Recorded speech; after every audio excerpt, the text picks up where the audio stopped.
안녕하세요. 한국 브로건 선교회 고승규 팀장입니다. 바울 사도가 로마가 만들어 놓은 길을 따라서 복음을 전한 것처럼 저희 한국 브로건 선교회는 프랑스가 만든 프랑크폰이라는 그 길을 따라서 복음을 전하고 있습니다. 함께 그 길을 걷는 선교사님들과 동역자들을 소개하고자 이 영상을 준비했습니다. 먼저 가장 앞서서 30여 년 동안 브로건 선교회를 이끌어 가시고 또 지금도 여전히 브로건을 가야 된다고 외치고 계시는 이몽식 대표 목사님을 만나보겠습니다. 자, 안녕하세요 목사님. 네, 반갑습니다. 이렇게 또 화면에서 만나게 되어서 반갑습니다. 네, 먼저 간략하게 목사님 소개를 해주시면 좋겠습니다.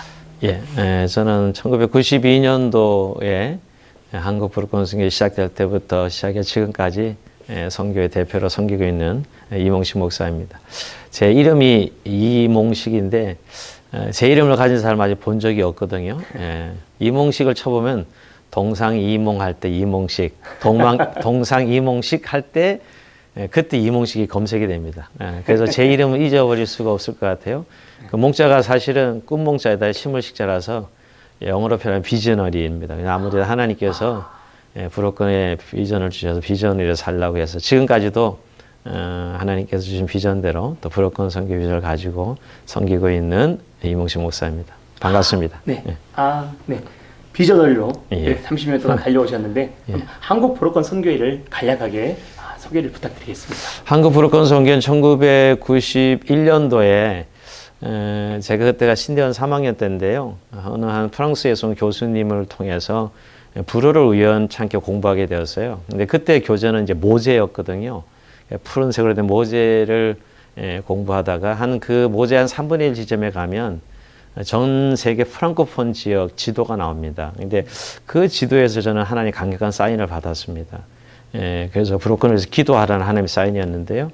그래서 그 모임은 사실 공부 모임으로 모였지만 하루는 공부는 안 하고 계속 이렇게 선교 정보 나누고 기도하고 그러다가 그 92년도 1992년에 우리가 하나님께 뭔가 우리 모임에 뜻이 있는 것 같다. 그래서 그 뜻을 한번 물어보자고 각기 한 달 정도 기도하고 6월 6일로 기억되고 있는데 그것도 92년도요.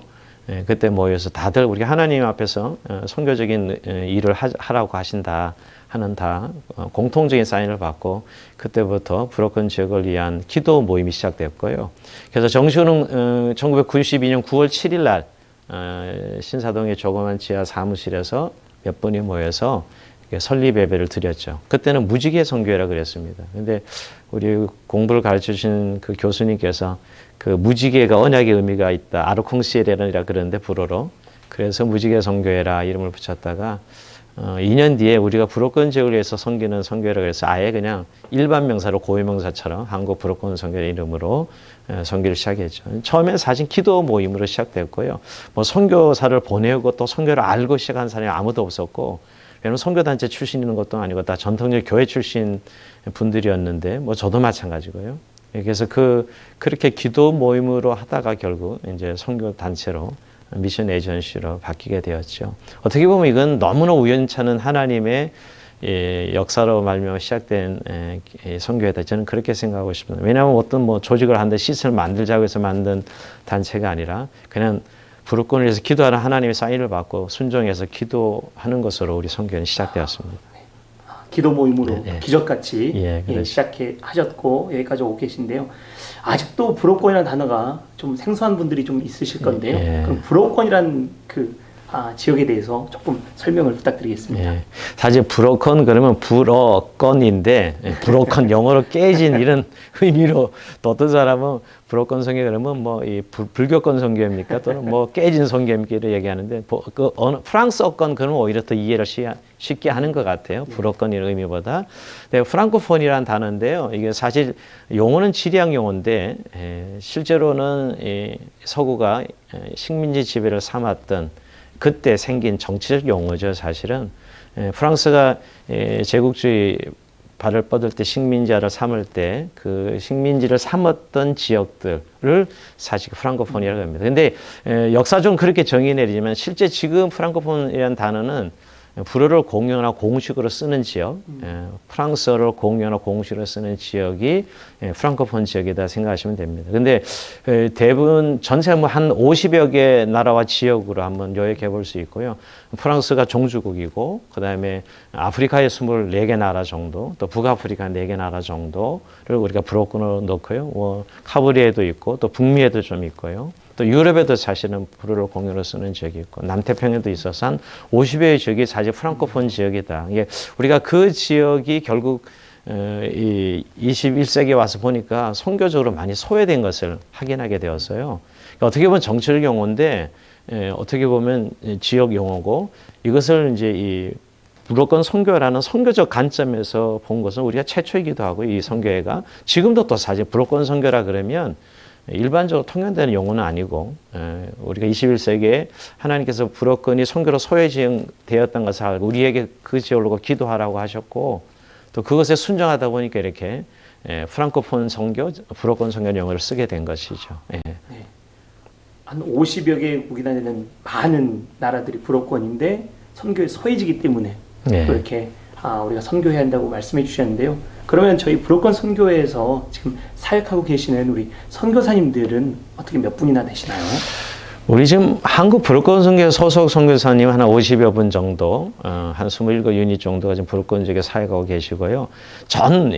한국 선교사 한 지금 파송 27,000명 중에 불어권 지역은 한 300여 명에서 400여 명 정도, 지금 정확한 통계는 아니지만 그 정도가 나가 있습니다. 그리고 뭐 한 2%밖에 안 되는 전 세계, 뭐 예를 들면 좀 아시아 한 지역이 어떤 나라가 뭐 한 600여 명 이렇게 지금 나가 있는 것 비해서 보면 정말 불권 지역은 선교 소외 지역이죠.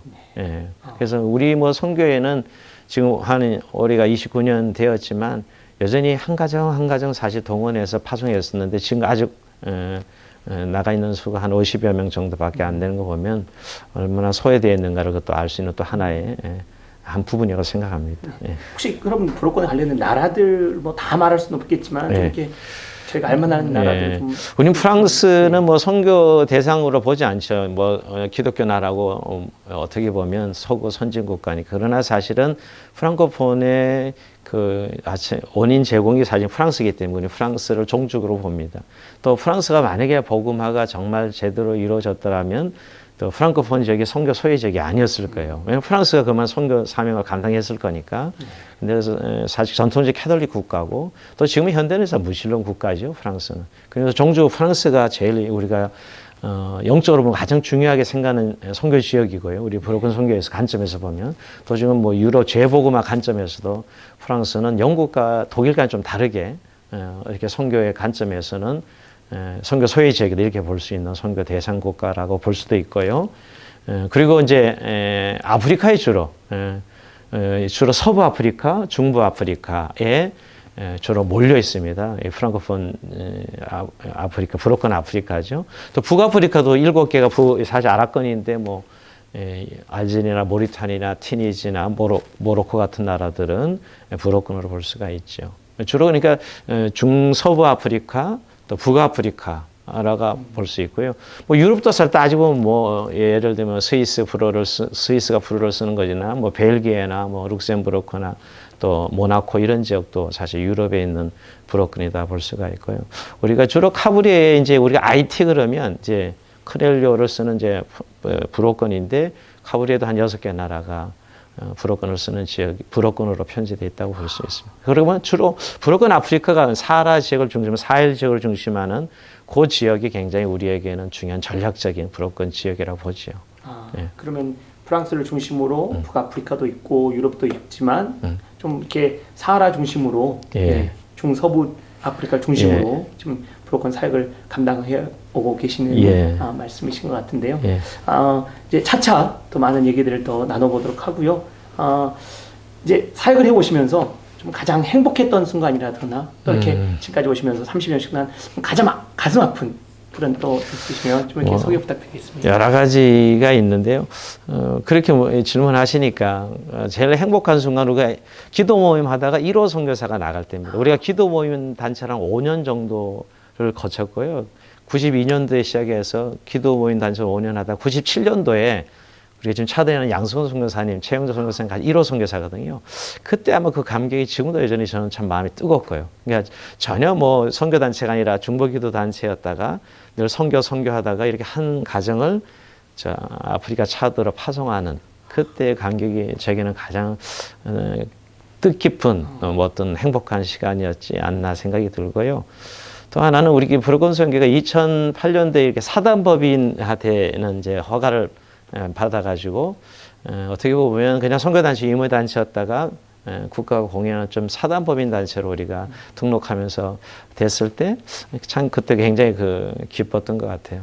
뭐 그런 뭐 나이라면 수없던 그렇게 기억하자면 네. 그런 것이 가장 97년도에 예, 그러니까 엄마가 첫 아이를 낳듯이 그렇죠. 첫 번째 1호 선교사를 이제 양승원 선교사님을 파송하셨을 때 그리고 이제 2008년도에 공식적으로 네. 사단법인이 되셨을 때 좀 가장 행복한 순간으로 기억하고 계시는데 예.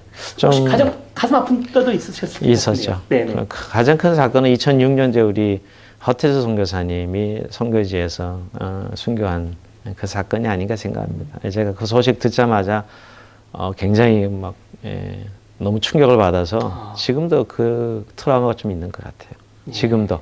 그러니까 선교지에서 뭔가 소식이 딱 들리면 그때 받은 충격 때문에 지금도 선교지에서 이렇게 뭔가 연락이 오고 주고받을 때 항상 밑바닥에 깔려 있는 것 같아요. 그게 가장 제 개인적으로는 충격이었고 또 슬픈 사건이에요. 왜냐하면 특히 허태현 선교사님은 아주 초창기부터 우리 사무실, 뭐 조그만 사무실에 중보기도 할 때부터 같이 이렇게 비전을 나누고 통역하다가 한 10년 준비해서 선교지에 지금 사실은 프랑스 1년 언어 공부하고 들어간 지는 5개월 정도였으니까 이제 막 시작하는 그런 단계에서 그것도 첫 이렇게 지방 순회하는 일에 교통사고를 이렇게 소천하신 이런 일을 당했을 때 그 받은 충격은 너무 컸었어요. 네. 예, 그게 가장 지금도 그렇지만 그 가장 가슴 아픈 사건이라 또 그렇게 말하는 게 어쨌든 가장 큰 충격적인 사건이긴 해요. 네. 예. 2006년이라고 얘기하셨는데 벌써 한 15년 그러네요. 벌써 긴 그렇게. 시간들이 또 흘러갔는데도 여전히 또 가슴속에 남아있는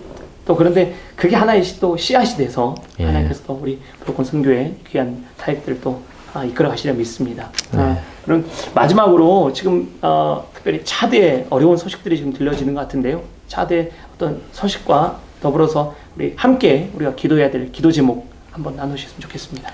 예, 지금 샤드가 지난번에 대통령 선거 있었고 이제 그 현직 대통령이 6번 연임하는 그런 이제 발표하고 그 다음 날 이 차대 대통령이 사망하는 데비 대통령이 사망하는 그런 사건이 생겨서 갑자기 나라가 지금 비상 상태가 된 거죠. 그래서 지금 뭐 군사위원회가 18개월 동안 가도 정부적인 그런 형태를 띠고 진행하겠다고 발표했지만 지금 뭐 반군들이나 야당 지도자들이나 백성들이 그걸 받아들이지 않고 있어요. 그래서 지금 데모가 일어난 상황이고 그래서 선교지는 사실 이렇게 혼란스러우면 선교를 진행할 수 없잖아요. 외국인들이 안전을 담보받을 수 없기 때문에. 그래서 지금 선교사님들이 나올 수밖에 없어서 지금 다 나와 계시고 양선 선교사님만 이번 5월 13일 날 나오시면 일단 우리가 지금 일곱 유닛이 지금 차대에 사역하고 계신데 일단 다 나오는 것이 됩니다. 그래서 빨리 안전이 담보되어야 이제 들어갈 수 있는데 조속히좀 이 혼란이 정리되어서 또 차드가 계속 선교가 이어졌으면 하는 바람입니다. 예. 네. 그래서 기도 좀 많이 해주시고 차드가 속히 안정을 찾고 어쨌든 좀 이 정권이 제대로 세워져야 정부가 세워져야 또 선교사들이 안정적으로 또 선교를 할 수 있다고 생각합니다. 네. 예. 정말 차드를 위해서 기도가 많이 필요할 것 같습니다. 예. 그래도 감사하게 이렇게 한 우리 유닛 선교사님만 또 안전하게 나오시면 예. 또 큰 우리 선교사님들은 어려움이 없으시기에 또 더 많은 기도가 필요할 것 같습니다. 저는 기도 제목은 지금 브로큰 선교는 아까 제가 말씀드린 소외되었다는 의미에서 좀 많은 분들의 어떤 기도에 참여, 기도 동역이 정말 저는 제일 필요한 지역이다. 정말 선교는 기도로 하는 것이 이 선교에 가장 중요하고 또 가장 본질적인 전 사역이라고 생각하고 있거든요. 우리 선교가 5년 동안 기도 단체 이렇게 중보 기도 단체로 진행되었을 때 우리는 선교를 한다고 생각하고 또 그때 그 기도가 지금 쌓여서 이렇게 선교가 진행된다고 생각합니다. 그래서 무엇보다 브로큰 지역을 위한 좀 중보 기도자들이 많이 일어나는 것, 그것이 정말 가장 큰 기도고 지금 이렇게 이제 브로큰 아프리카에 특별히 여러 가지 정국이나 이런 코로나 상황 때문에 어려움을 당한 지역들이 많고 또 지금 라마단 기간이라서 굉장히 영적으로 어려운 지역들이 참 많은데 브로큰 지역은 무엇보다 좀 중보 기도가 계속 끊임없이 일어나는 그것이 가장 그래서 브로큰 지역의 안정과 혼란이 오고 질서가 잡히는 것, 또 그 지역의 선교사들이 안전이 담보되어서 선교를 계속할 수 있는 것들을 위해서 가장 큰 기도 제목으로 늘 기도하고 있고요. 좀 많은 한국 교회나 좀 이렇게 교회에서 브로큰 지역으로 참 보내기 선교사가 나가거나 또 단계팀에 가거나 참 어려운 지역입니다. 너무 멀고 또 재정도 많이 들고 하지만 여전히 또 하나님께서 그 땅을 향한 하나님 마음이 있는 지역이 여기에 또 많은 또 동원 사역이 이루어질 수 있도록 기도해 주시면 좋겠고요. 특히 지금 코로나 상황이라서 조금 아프리카는 우리 한국 상황은 좀 다르긴 하지만 여전히 좀 선교사들은 어떻게 보면 외국인 입장에서 그 땅에서 복음을 전하는데 현지인들은 처음엔 좀 코로나 때문에 문을 닫고 올 수도 했는데 이제 다 다시 문을 열고 자유롭게 지금 이제 활동을 하는 그런 상황이 되었지만 여전히 코로나는 좀 유행하고 있거든요. 이제 그런 가운데 선교사님들이 서역을 해야 되니까 선교사님의 안전 문제가 사실 늘 걱정스럽습니다. 그래서 선교사님들 안전과 건강을 특별히 좀 기도가 필요한 시간이 지금 코로나19 이런 상황 속에서 우리 선교사님들 기도의 제목이고요. 또 그래서 또 선교사님들 중에는 또 코로나로 걸려서 고생한 분들도 계시고 또 낳기도 그러는데 어쨌든 지금 코로나 전국의 선교사 안전과 건강을 위해서 우리가 함께 또 기도해야 될 시간이라고 생각합니다. 네. 예. 감사합니다. 예. 네. 오늘 첫 시간으로 브로큰 선교회 30여 년 동안 이 길을 달려오시고 또 함께 기도 요청을 하시는 우리 이몽식 대표 목사님을 만나보았습니다. 특별히 기도로 시작한 브로큰 선교회 또 여전히 기도가 필요한 브로큰 선교입니다. 함께 기도해 주시고 계속해서 우리 브로큰 선교가 하나님의 뜻 안에서 잘 진행될 수 있도록 관심 가져주시고 함께 동참해 주시길 바랍니다. 함께 해주셔서 감사합니다.